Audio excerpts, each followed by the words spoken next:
except for a handful of people like the clergy and some nobility, very few people could read.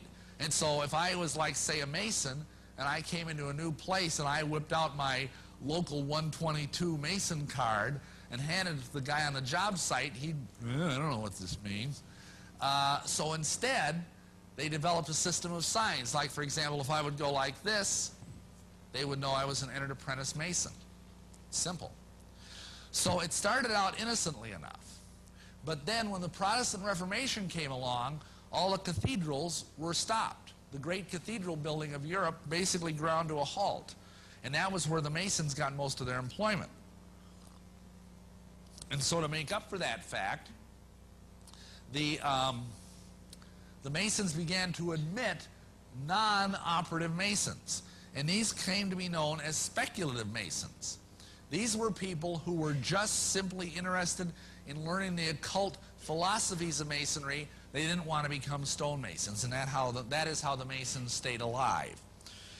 This finally congealed formally into what is called the Mother Lodge in England in 1717. In London, at the Apple Tree Tavern, nice spiritual place, the first meeting formally of the Grand Lodge of England took place. And because most all modern Masonry comes from that place, this is called the Mother Lodge.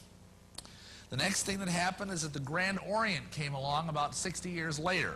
That's the most virulent anti-Christian form of Masonry that exists in the world today. Just a few years after that, on May 1st, which is a high satanic holiday, a gentleman by the name of Adam Weishaupt started a group called the Illuminati Ordnen, or the Order of the Illuminati. And this is what we're going to try and focus a lot of our time on over the next few minutes, because this is really the modern origin of the conspiracy. This is the guy right here. And as I said, his name is Adam Weishaupt. He was a professor, Jesuit trained in canon law at the University of Ingolstadt in Bavaria.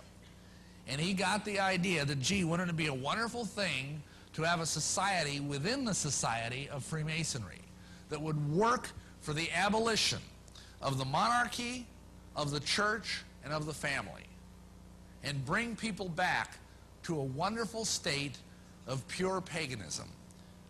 So he started putting together a hell broth that mixed 4 different things together: Islamic mysticism and magic, Jesuit mind control techniques that we've already mentioned, Masonic secrets of immortality, and drug-induced altered states of consciousness. He put these 4 things together and began to infiltrate the lodge all over Munich, all over Bavaria, and all over France. And he pushed this as a system of replacing the monarchy and the church with a hierarchy of noble philosopher kings, naturally led by him, who would rule the world with benevolent wisdom. Like most fanatics, he had a plan. And as good conspiracies go, it was a good one. He worked his way deeply, especially into the ranks of the French. And if you want to see the fruits of true Illuminism, look at what is known as the French Revolution. The French Revolution exists as kind of an antimatter version, if you will, of the American Revolution. Whereas a lot of the people that were involved in the American Revolution were Christians, in the French Revolution, Illuminism was holding sway. Anti-Christian doctrine, the reign of terror, the guillotine, which ate up thousands and thousands of lives, including the crown heads of France. This was what Illuminism was really all about, unfortunately. And sadly enough, it culminated in an event where they desecrated Notre Dame Cathedral. They enthroned a half-naked prostitute on the high altar and crowned her as the goddess of reason and put a torch in her hand. And believe it or not, this is the origin of the Statue of Liberty. It's not a nice, wonderful thing about freedom. That torch is the light of Lucifer. And that statue was built by a Mason, was designed by a French Freemason as a gift to American Freemasons. So I'm sorry if I just popped anybody's bubble there, but the Statue of Liberty is not a nice symbol. It's a symbol of the goddess of witchcraft, essentially, holding aloft the light of Lucifer. Now, Adam Weishaupt had a plan. He had a worldview. He thought history moved in a certain cycle, and he believed that if he could catch these cycles, it would basically enable him to rule the world.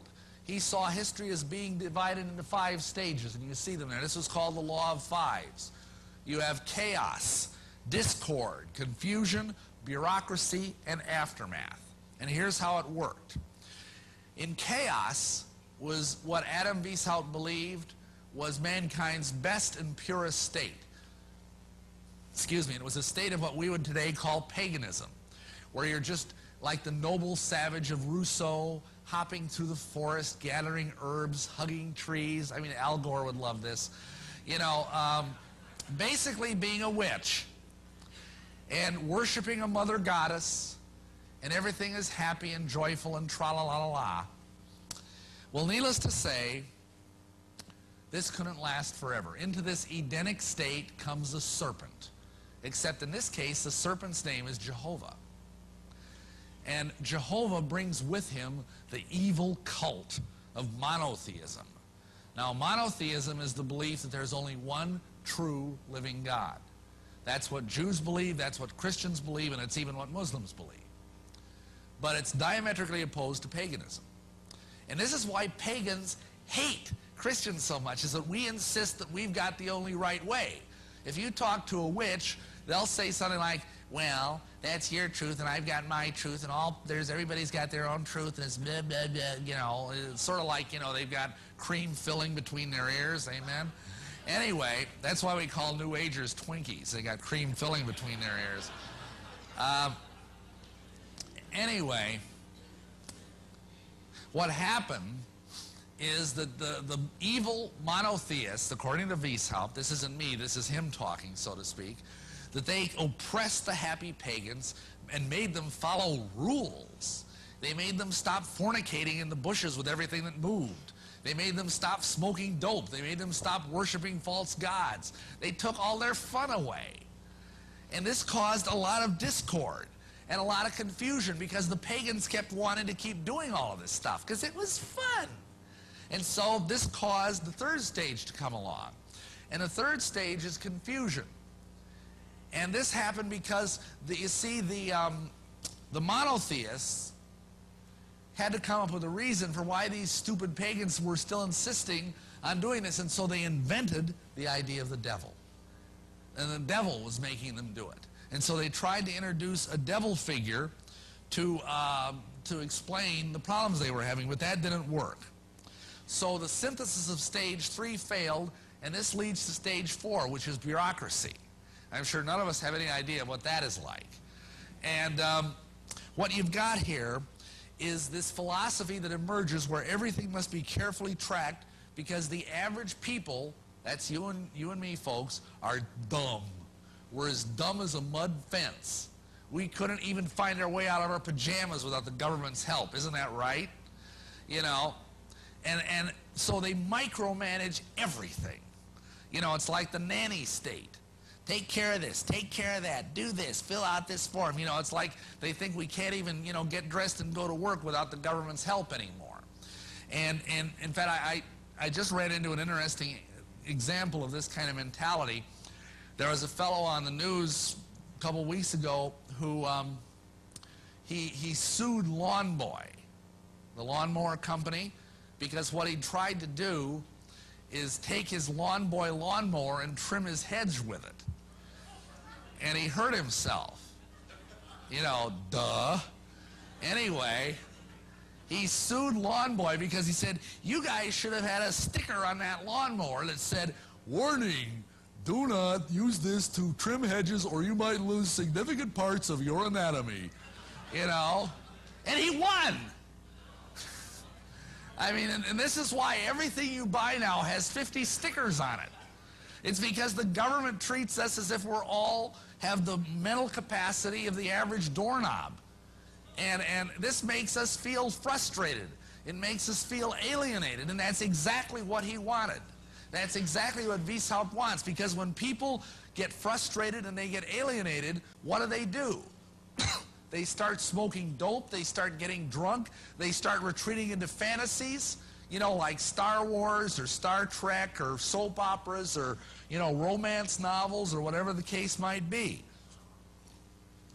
And as a result of this, most people end up on the dole or in mental hospitals. This starts eating away at the middle class. And of course, the middle class, excuse me, is a source of all capital. And so eventually the society runs out of money, unless it starts counterfeiting, which of course is what's going on today. And what happens is the whole thing collapses of its own weight, and we end up with aftermath, where the whole thing kind of implodes and falls into ultimate chaos. And then we start over again with the happy pagans. Except this time, the happy pagans are ruled over by a benign philosopher king named Adam Wieshaupt. So this was his plan. This is the basic worldview of the Illuminati, and that is reflected in terms of its penetration into Masonry. I'm going to show you here a blow-up of my Scottish Rite certificate. Notice what you see up there. Right under the all-seeing eye, it says Ordo ab Chao. That's Latin. It means order out of chaos. And that's just what I was talking about. This is like the Hegelian dialectic, it's called in philosophy. It's simply put, you artificially create a crisis, and then you provide a solution to the crisis, which of course involves more bureaucracy and more government regulations, and all of a sudden you've had more of your freedom chewed up by some bureaucrat. And this is the idea behind the whole Illuminati game plan. Now, he believed this theory to be true, and he had infiltrated many of the lodges, and the balloon was almost ready to go up. He was ready to bring down the crown heads of Europe. But God, those are two of my favorite words in the Bible, by the way, but God had other ideas. And believe it or not, an Illuminati courier was galloping through the night, and he was hit by a lightning bolt. I'm not kidding. This is history, folks. And he was blown to bits. He became a Christie critter for Satan. And this happened in 1785. And when the body was found by authorities, they discovered a saddlebag full of all these secret plans. They broke the code, and they went out and they arrested everybody they could lay their hands on. And the conspiracy was broken. But not before it had so thoroughly enmeshed itself into Masonry that there was no way to tell where Illuminism ended and Masonry began. It was like sort of a weird spiritual cloning that went on.